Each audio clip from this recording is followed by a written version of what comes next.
चुनावी युद्ध के लिए इस बार राज बब्बर रामायण की भूमि से महाभारत के मैदान में पहुंच गए हैं। यानी उत्तर प्रदेश से चुनाव लड़ते रहे, लेकिन इस बार गुड़गांव यानी हरियाणा पहुंच गए हैं। हमारे साथ बातचीत करने के लिए चुनाव प्रचार का अंतिम दिन है और न्यूज 18 इंडिया ने सोचा कि क्यों ना आखिरी दिन बात किया जाए कि क्या प्रोस्पेक्ट है चुनाव का। न्यूज 18 इंडिया से बातचीत करने के लिए धन्यवाद सर।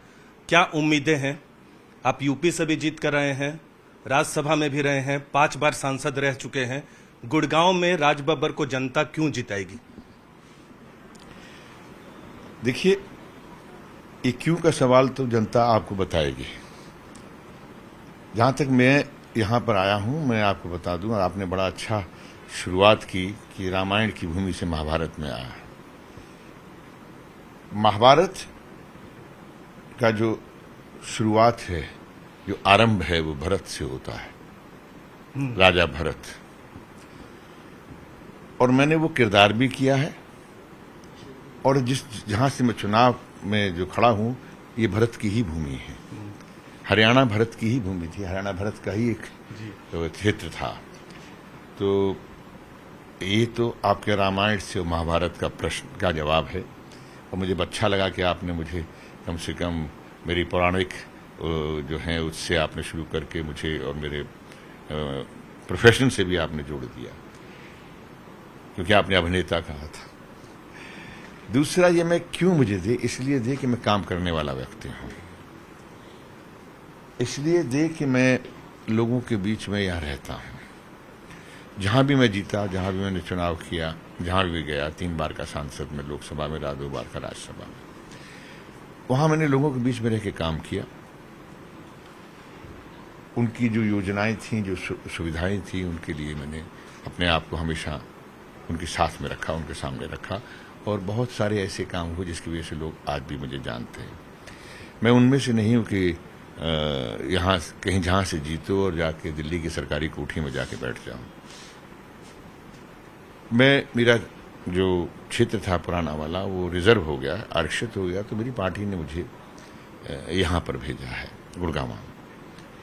और गुड़गांव में आने के बाद में पहले तो मुझे लग रहा था कि मैं किसी से चुनाव किसी व्यक्ति से लड़ूंगा या किसी पार्टी के खिलाफ लड़ूंगा। मुझे अब लग रहा है कि ये चुनाव मैं यहां की समस्याओं से लड़ रहा हूं। और मैंने पहले दिन से, जिस दिन से मैंने पर्चा भरने के बाद में मैंने 2-3 दिन पहले मैंने सर्वे किया, तो मैं समझ गया कि यहां चुनाव जो है व्यक्ति विशेष के खिलाफ, वो बड़े आदमी हैं, बड़े होंगे, या मतलब जो भी मैं नहीं जानता। नहीं, आप कह रहे हैं कि समस्याओं से चुनाव लड़ रहे हैं।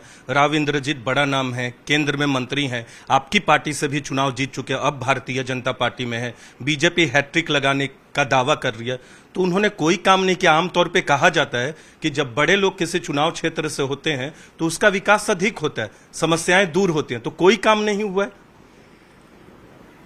मेरे ख्याल से ये सवाल तो आपको पहले एक बार रिसर्च करनी चाहिए थी, तब करना चाहिए था। देखिए, मैं आप गुड़गांव में बैठे हुए हैं। आम आदमी की जो एस्पिरेशन होती है, आम आदमी की जो चाहत होती है, वो ये होती है कि मेरे लिए क्या होगा। जी।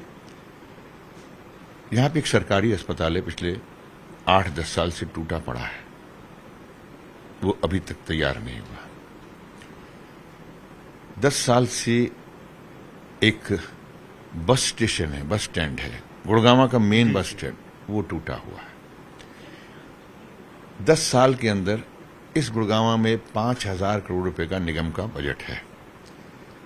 अगर थोड़ा हो सके मेरी तरफ से, अगर आप इस इंटरव्यू कर रहे हैं, तो आप जरा गुड़गांव के अंदर जाके देखिए। गुड़गांव 10 साल में कूड़े का ढेर बन चुका है।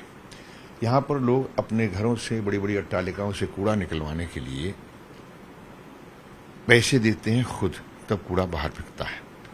और वो कूड़ा बाहर फेंकने के बाद में सड़कों पर फैलता रहता है। वहां पर गौ माता आती हैं, वो चरती रहती हैं, प्लास्टिक खाती हैं।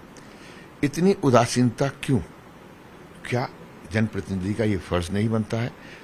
मुझे तो उन्होंने कहते हैं कि मैं सभासद का चुनाव लड़ रहा हूं, कॉर्पोरेशन का चुनाव लड़ रहा हूं।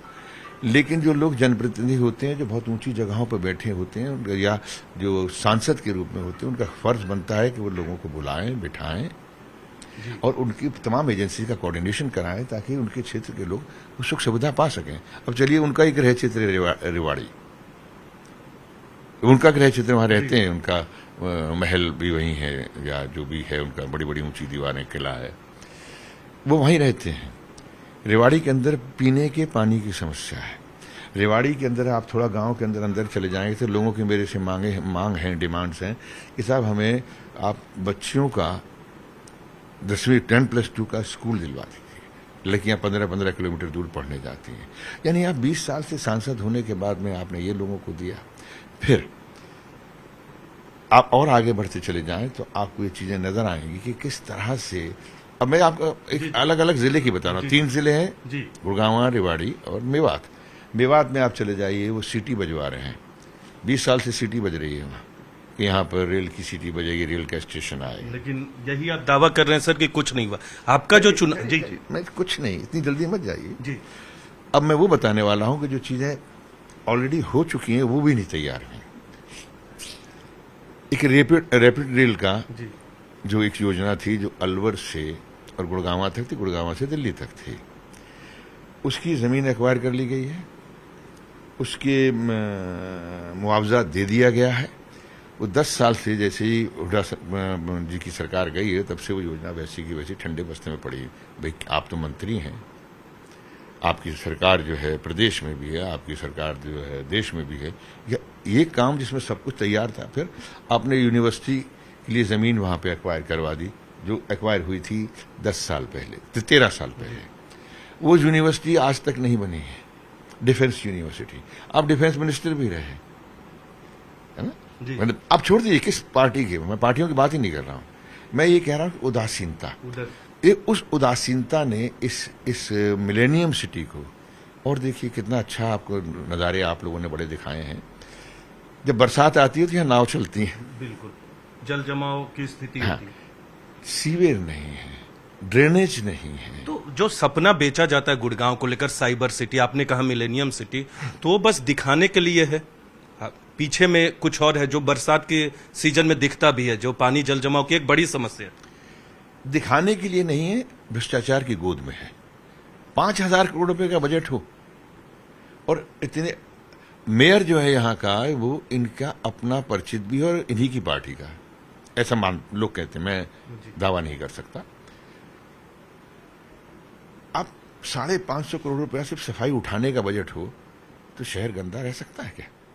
राज बब्बर साहब, हरियाणा कांग्रेस की सबसे मजबूत, कांग्रेस के लिए सबसे मजबूत राज्य किसी को कहा जा रहा है तो हरियाणा का कहा जा रहा है, जहां कांग्रेस हर सीट पे टक्कर में है, एक आम आदमी पार्टी के खाते में गई है।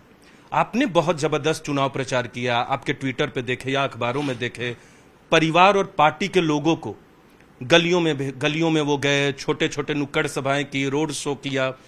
तो ये स्ट्रैटेजी यहां से राज बब्बर को सांसद बना रही है, दावा करते हैं। और हरियाणा में क्या स्कोर होगा कांग्रेस का?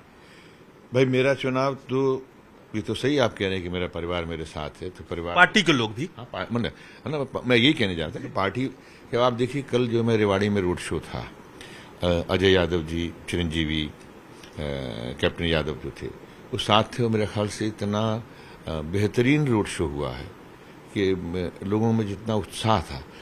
और आप मुझसे ही सवाल कर रहे हैं ना कि मैं कर रहा हूं या मेरे परिवार कर रहा है या मेरी पार्टी कर रही है। बड़ी ईमानदारी से कह रहा हूं, चुनाव जनता लड़ रही है। 20 साल की जो उनकी सेपरेशन है, जो उनकी घुटन है, वो बाहर निकल रही है।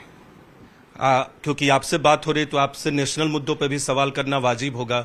एक तरफ 400 पार प्रधानमंत्री मोदी कह रहे हैं, दूसरी तरफ राहुल गांधी कहते हैं 150 के आसपास। आपका कोई आकलन है?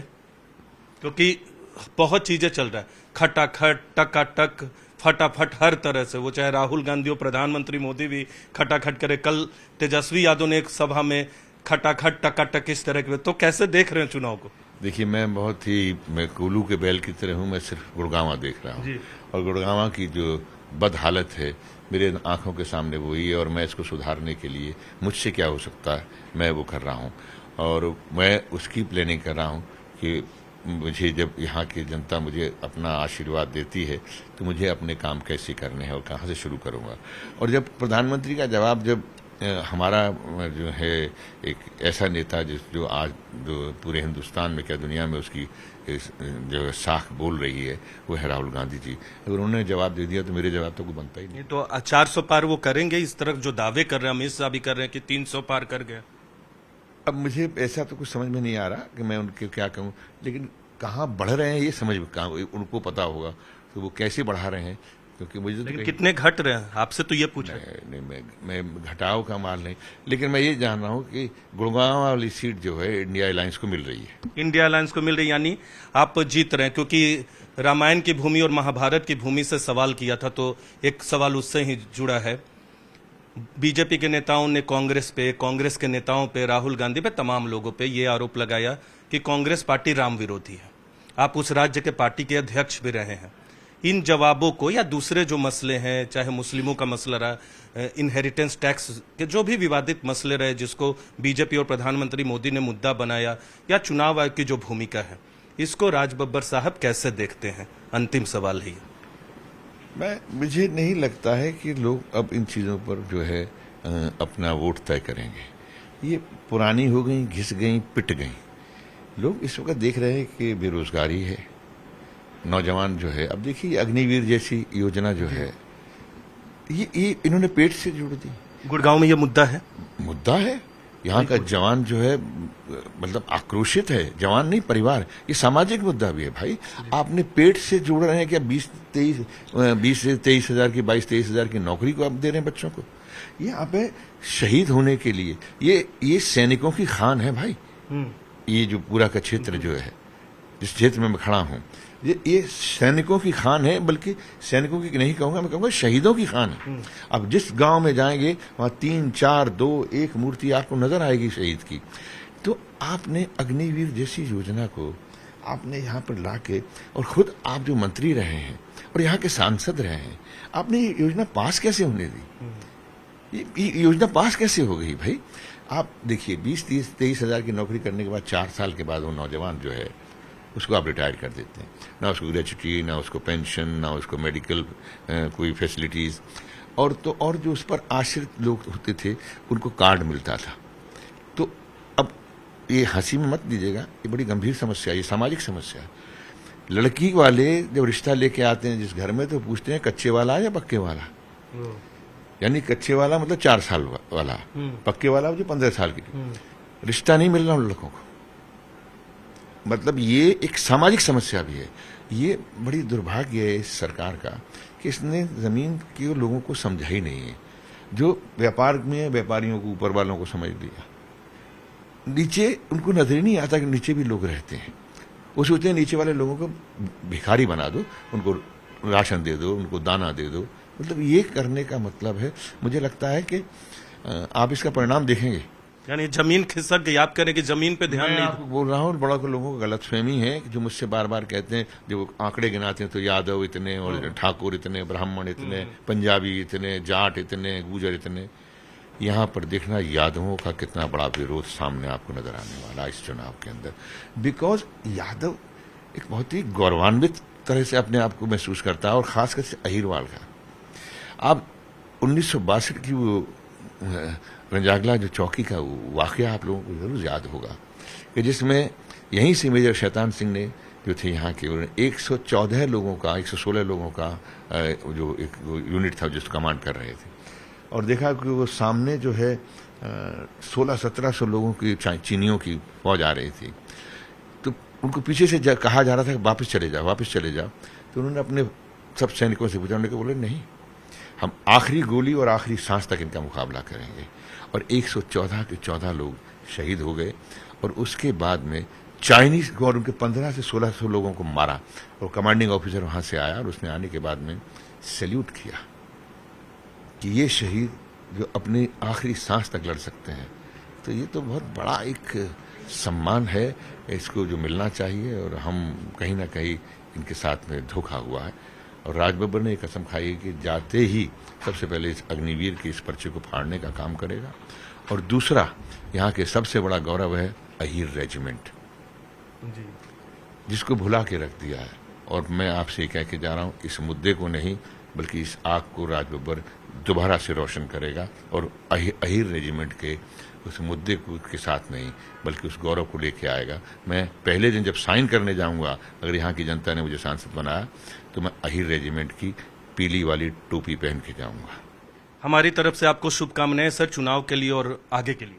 बहुत बहुत धन्यवाद आपका। तो हमारे साथ राज बब्बर थे, रामायण की भूमि से महाभारत की भूमि पर आ गए हैं और इंटरव्यू से यह भी साफ हो गया है कि इन्होंने अर्जुन की तरह अपना निशाना मछली की आंख पर रखा है, क्योंकि सिर्फ गुड़गांव पे ज्यादातर बात किया इन्होंने, नेशनल मुद्दों से अपने को दूर रखा, क्योंकि उसके लिए इनके नेता राहुल गांधी हैं और ये दावा कर रहे हैं कि गुड़गांव से कांग्रेस पार्टी की जीत होगी।